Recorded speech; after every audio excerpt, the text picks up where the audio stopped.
Ciao a tutti amici, benvenuti, io sono Krix e porto contenuti su Warframe, Genshin Impact e The Sims 4, i miei giochi preferiti. Stasera sarà un video tutorial sugli artefatti, quindi anche per i nuovi giocatori spero che possa essere molto utile questa live. Piccola parentesi che non sapevo e mi fa molto piacere, davvero tanto, è che ho notato che c'è scritto che Genshin Impact darà i drop delle Primogen a chi guarda 50 minuti della live.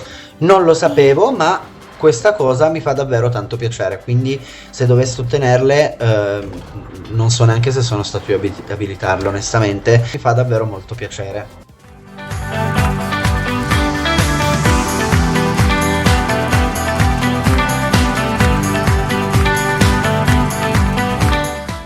Iniziamo un attimo a capire che cosa sono gli artefatti. Gli artefatti in pratica sono un po' il cuore delle build, qua su Genshin, di un personaggio. Io li chiamo artefatti, ma si chiamano artefatti o manufatti. La parola giusta da gioco sarebbe manufatti, però in inglese sono artifact e quindi in italiano mi viene da tradurle in artefatti. Però ovviamente la parola giusta sarebbe manufatti. Puoi avere un'arma fortissima, però se gli artefatti non sono messi bene, il tuo campione difficilmente funzionerà o comunque non funzionerà bene. Per far funzionare bene i danni, piuttosto che i supporti, piuttosto che tutte queste cose qua, i manufatti devono essere scelti al meglio a seconda del ruolo che volete che il vostro campione abbia. Quindi praticamente sono la vera differenza tra un personaggio che funziona e uno che funziona poco, oppure uno che proprio spacca. Questi fanno questa differenza qui. Ogni personaggio ne può avere 5, come vedete qua. Io vi faccio passare un po' di campioni così vedete. Quindi questi sono tutti manufatti che vedete nella scheda dei campioni. Eccoli, andate giù, manufatti sono proprio questi qui. Ce ne sono quindi 5 e ce ne sono di 5 tipi.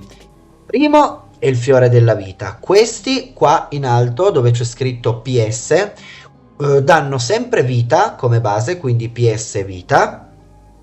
Poi c'è la piuma della morte. Questi qua invece danno sempre attacco come statistica primaria. Dopodiché abbiamo la clessidra. Qua invece può variare, si può trovare come in questo caso ricarica energia, si può trovare attacco in percentuale, difesa, poi anche attacco PS, si possono trovare queste statistiche e queste stanno un po' a dare quella potenza in più.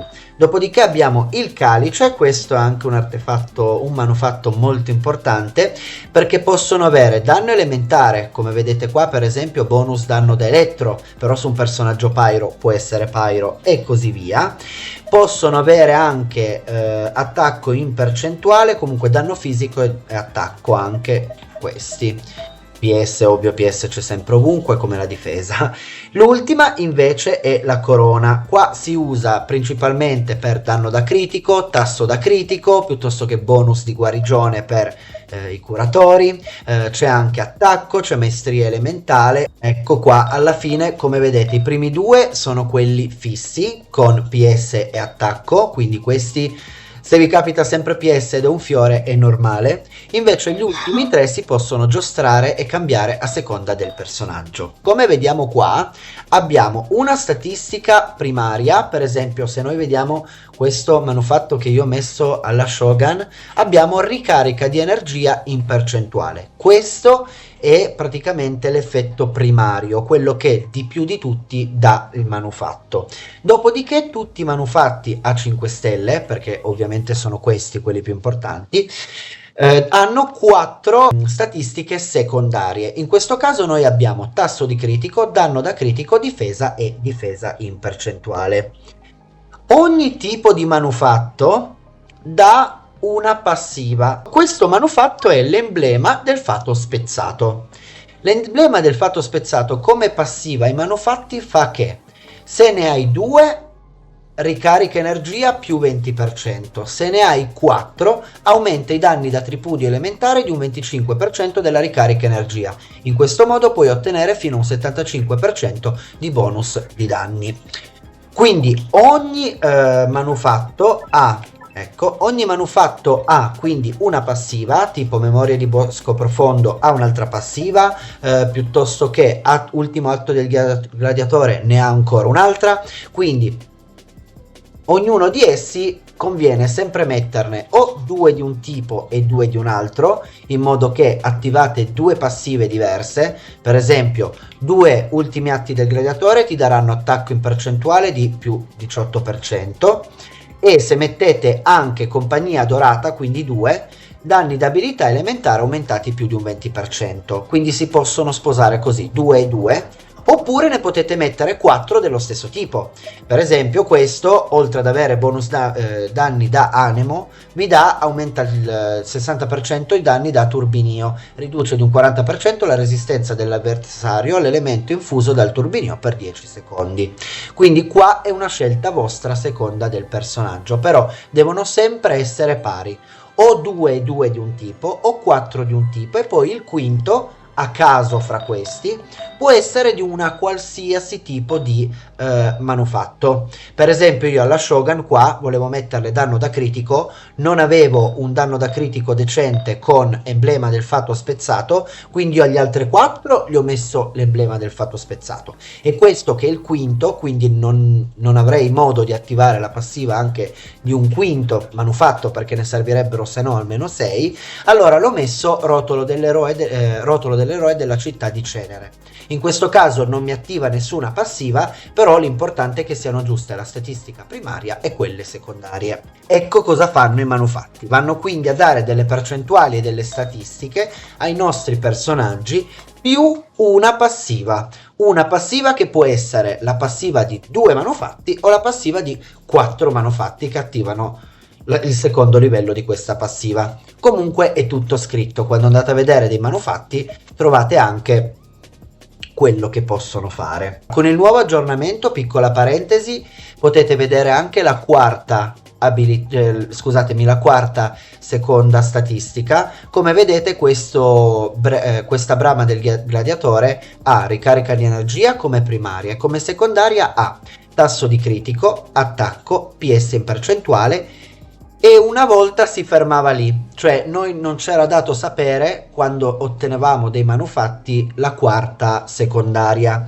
Adesso con il nuovo aggiornamento finalmente possiamo vedere anche la quarta abilità, che di solito si attiva quando porto questo manufatto a livello 4. Il livello massimo è 20 per quelli a 5 stelle, per quelli a 4 stelle è 16. Cosa succede in questo caso? Io, se adesso facciamo appunto un esempio, se lo vado a potenziare al livello 4, guardate che mi si attiva la difesa, eccolo qua. Quindi per attivare questa qua, in alcuni c'è da subito, tipo vediamo se ce n'è uno dove c'è già, no, qua è già alto di livello, no. Ecco, tipo questo, come vedete le 4 secondarie sono già tutte attive. In altri invece, come per esempio questo, per attivare la quarta dobbiamo maxarlo fino almeno al livello 4 e lì si attiverà la quarta abilità. Poi cosa succede? Quando vado a maxare un manufatto, a livello, vediamo se ne ho già uno a livello magari un po' altino, così faccio spreco tra virgolette meno risorse, ecco tipo questo. A livello 4 quindi si attiva la quarta secondaria. Tutti i livelli si va a aumentare quella che è la primaria, quindi se io vado a potenziare questo manufatto, il danno da critico, ogni livello che mi aumenta il manufatto ovviamente diventerà sempre più potente. Le secondarie invece stanno ferme lì, aumentano solo ed esclusivamente a livello 8, 12, 16 e 20. Voi avete quindi 4 livelli dove le secondarie possono aumentare. Ovviamente qua è questione di fortuna, quindi se io qua volessi che mi aumentasse l'attacco in percentuale non è assolutamente detto, potrebbe aumentarmi PS, infatti io l'ho già portata al 12, essendo al 12 mi ha già aumentato all'8, poi adesso al 12, come vedete c'è un 1 vicino a maestria elementare PS, vuol dire che all'8 ho aumentato una di queste, al 12 ho aumentato un'altra. Se io adesso la porto al 16, facciamo l'esempio, ecco, mi ha aumentato un'altra volta la maestria elementale. Il prossimo livello poi sarà al 20. Quella. Dai, dai, dai. Eccolo qua. Mi ha aumentato l'attacco. Purtroppo mi è andata male. C'è poi un metodo per cambiare questa cosa qua, però penso che ne parleremo più avanti, perché sennò poi anche il video da mettere su YouTube sarà troppo lungo. Adesso mi interessa proprio solo farvi capire come funzionano di base i manufatti. Quindi questo è come si potenziano. Quindi il nostro obiettivo è quello di portare i nostri campioni con un set di manufatti giusto per dargli la passiva giusta, delle statistiche primarie e secondarie il più possibile giuste, scusate. Tipo la mia Shogun, io adesso ho deciso di ribuildarla, perché purtroppo, come vedete, quando un manufatto ha solo 2 abilità giuste, in questo caso io giusto ho tasso di critico e danno da critico, il gioco anche qua ci aiuta perché ce li evidenzia.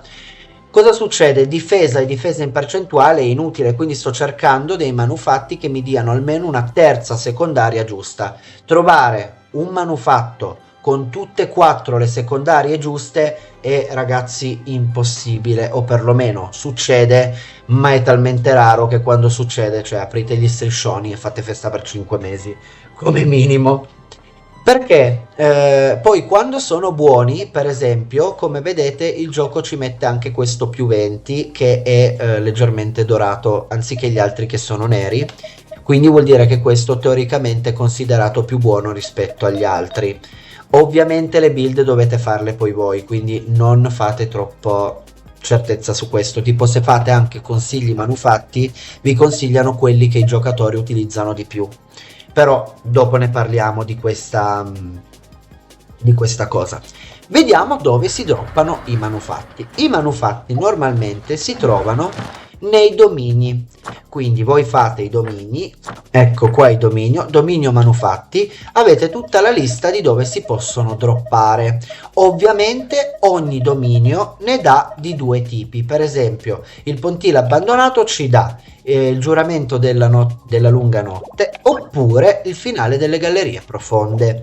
Quindi voi, in base al manufatto che volete ottenere, andate a fare questo dominio, vi fate teletrasportare, andate a fare il dominio e poi vi consumerà 20 resine per darvene uno oro più altri, cioè scusate, uno di 5 stelle più altri di 4 stelle o 3 stelle.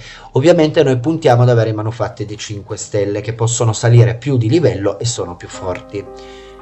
Se invece vi fate le condensate, io adesso ne ho 0 perché le ho utilizzate, se usate le condensate dovete usare 60 resine e lì vi darà fino a 3, alcune volte se siete fortunati 4 manufatti a 5 stelle. Quindi questo è il modo di dropparli. Se non volete cercarli sul libro e volete qualcosa di più veloce, potete andare su manufatti, consigli manufatti, se è presente qui cliccate e poi andando giù vi dice sotto origine, dominio della benedizione, purgatorio infuocato, premete sopra praticamente questo e direttamente ve lo dà sulla mappa e potete comodamente teleportarvi.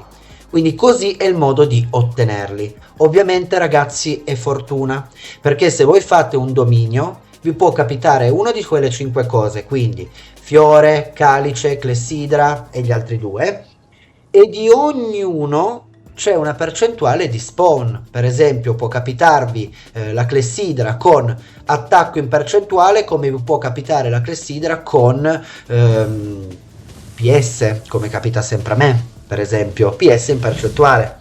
Quindi questo è completamente casuale e va alla fortuna. Ecco perché io la chiamo la ruota del, non posso dire la parola con la C, della fortuna degli artefatti, perché voi prendete le vostre resine, andate a farmarli e se va bene bene, altrimenti li utilizzerete quelli a 5 stelle per altri personaggi. Cercate di conservarli perché potrebbero sempre servire. Quelli di 4 stelle io li utilizzo per maxare gli artefatti, perché per i manufatti, perché per maxarli, come vedete qui su potenzia, come potete vedere, seleziona materiale, voi potete usare oltre queste essenze che trovate giocando, le ottenete con il pass e tanti altri modi, potete usare tutti gli artefatti che avete dal livello stella 1 al livello stella 5. Io 1, 2, 3 e 4 li uso per potenziare gli altri. Quelli di livello 5 cerco sempre di tenerli. Subito però, se siete nuovi, non avete ancora sbloccato il livello dei manufatti a 5 stelle, quindi nei domini potrete droppare quelli più bassi, perciò non preoccupatevi. Il mio consiglio è non sprecate risorse per quelli di livello 1, 2, 3, perché all'inizio servono, quindi metteteli quelli finché li avete in modo da potenziarli per i primi livelli, ma poi appena potete, che sbloccate i domini di livello più alto, andate a fare quelli di livello 4 e 5, quelli viola e quelli oro. Se siete all'inizio e non avete praticamente manufatti, non preoccupatevi, metteteli quelli, adesso qua di lei non ce ne sono, nella Shogun Sea, mettetevi quelli di livello 4, se uno è buono usatelo senza problemi. Però non spendeteci troppe risorse, quindi iniziate ad accontentarvi, perché è meglio quello di niente, però continuate la caccia verso i 5 stelle, perché quelli a 4 stelle si possono portare al massimo fino a livello 16 e non 20, quindi le statistiche rimarranno sempre un po' basse, e in più le secondarie sono solo 3, non 4, quindi avete una statistica in meno. Per capire quelli che servono dovete sempre andarvi a leggere i talenti, quello che vi consiglio io, e vedere i personaggi dove scalano, perché ci sono personaggi che semplicemente fanno danno, ci sono personaggi che per esempio curano, alcuni curano in base alla difesa, alcuni curano in base agli IPS, alcuni curano in base addirittura all'attacco, quindi c'è davvero ogni tipo di gioco, cioè ogni tipo di artefatto che serve. Altri invece sono più tank, quindi dovete avere magari più PS in generale, altri invece li dovete fare puro attacco, altri li dovete fare maestria elementare perché si sposa con altri personaggi, quindi dovete aumentare il danno delle reazioni elementari. Quindi davvero, per capire come, se può funzionare o meno, andate sempre a leggervi i talenti e cercate di capire anche il ruolo che volete mettere al vostro personaggio. Per esempio Cici cambia la build che dovete fare, se volete farla praticamente un sustain DPS o farlo puro supporto healer, piuttosto che tanti altri cambia veramente tantissimo. Alcuni hanno un ruolo specifico dalla nascita, cioè non potete usare Barbara purtroppo come DPS, è veramente difficile. Poi per carità magari funziona anche, non ho mai provato, però secondo me è difficile, quindi la posso usare solo come supporto. Però per esempio Raiden io potrei usarla come DPS assoluto che mi fa danni, piuttosto che usarla anche solo come personaggio che mi applica elettro al mio DPS e andare a fare reazioni elementari. Quindi ora qua dovremmo entrare nello specifico delle reazioni elementari, dei ruoli, e quindi anche questo sarà un ruolo a parte. Quello che vi basta capire è dove volete usare il vostro personaggio e andate a vedere sempre su cosa scala grazie ai talenti. Che il livello dei manufatti è il 45 per quelli dorati, giusto? Sì, grazie Cree. Allora, il livello per ottenere il domain dove sbloccate gli artefatti a livello 5, come ha detto Cree in chat ed è giustissimo, è al 45. Come sempre spero che le mie informazioni vi siano stati utili, grazie di avermi seguito e di avermi tenuto compagnia anche in chat. Se ti è piaciuto il video lascia un bel like, iscriviti al canale. Per il resto noi ci vediamo qui su Twitch in live il giovedì, quindi giovedì prossimo alle ore 21, e invece vi ricordo che su YouTube i video escono il sabato a mezzogiorno. Fatemi ovviamente sapere se gli artefatti magari mi sono spiegato bene con gli artefatti o c'è qualcosa che ho dimenticato, e per il resto grazie mille, buona serata, alla prossima, ciao ciao.